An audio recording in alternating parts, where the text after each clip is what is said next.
De nos jours, suite à des années de surconsommation de nos prédécesseurs et leurs habitudes de vie favorisant ainsi la pollution, le prix de l'alimentaire non transformé et sain est exorbitant. La population est poussée à consommer des aliments modifiés. Ce mode de consommation dégrade considérablement la santé de l'homme et ces derniers sont plus propices à des maladies, telles que le diabète de type 2, les maladies cardiovasculaires, l'obésité, etc.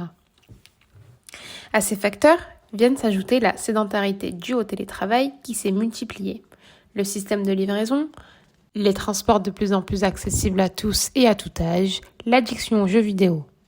Ainsi, la population actuelle fournit moins d'efforts physiques pendant une journée. Cependant, la digitalisation, quant à elle, a beaucoup avancé.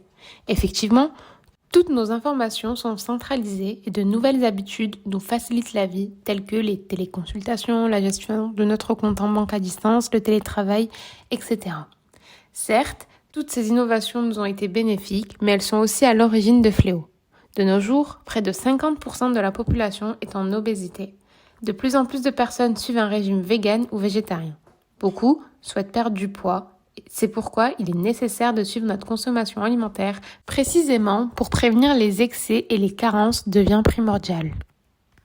Et oui, malheureusement, c'est notre contexte de vie actuel.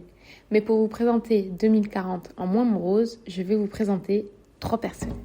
Voici Anne, 26 ans, agente immobilière. Malheureusement, elle souffre d'un diabète de type 2. Elle n'a jamais réussi à suivre son régime alimentaire parfaitement et ses proches s'inquiètent pour elle et lui conseillent de consulter son médecin. Tom, lui, comme beaucoup de personnes de sa génération d'ailleurs, a pris la décision de devenir vegan. Cependant, il a souvent des carences alimentaires, ce qui le fatigue énormément. Il s'inquiète pour la poursuite de ce régime. Homer, lui, mange énormément de fast-food. Il prend de plus en plus de poids et a peur d'arriver à un point de non-retour. Il a peur pour sa santé, mais ne parvient pas à perdre du poids de sa propre initiative. Voici la solution B-Miracle. Une puce à mettre sous la langue, reliée à une application mobile, pour évaluer votre consommation alimentaire et vous aider à suivre un régime strict, sans excès ni carence. Une seringue va permettre d'insérer la puce au fond de la langue, en dessous des récepteurs de l'amertume. Cette seringue va également pouvoir injecter un liquide permettant d'endormir la langue lors de la pose de cette puce. La technologie de micropuce, dotée d'une centaine de microcapteurs, pourra évaluer avec précision et en temps réel toutes les informations de votre corps. Taux de glucose, taux de fer, nombre de calories ingérées et encore de nombreuses autres. Dans le cas où un taux n'est pas respecté, un goût écœurant sera diffusé dans la bouche, vous évitant de consommer plus d'aliments qui l'augmenteront. A l'inverse, si une carence apparaît, une molécule provoquant l'appétit de certains aliments nécessaires à combattre cette carence sera diffusée. Vous vous demandez toujours quel est leur point commun ?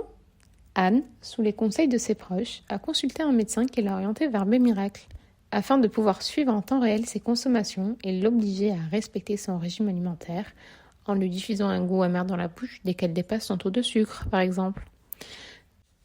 Tom, en échangeant avec des personnes qui partagent le même régime alimentaire que lui, a choisi d'utiliser B-Miracle, afin d'être aidé à pallier toutes ses carences et à bénéficier de recommandations afin de remplacer des aliments contenant les bienfaits nécessaires à son bien-être.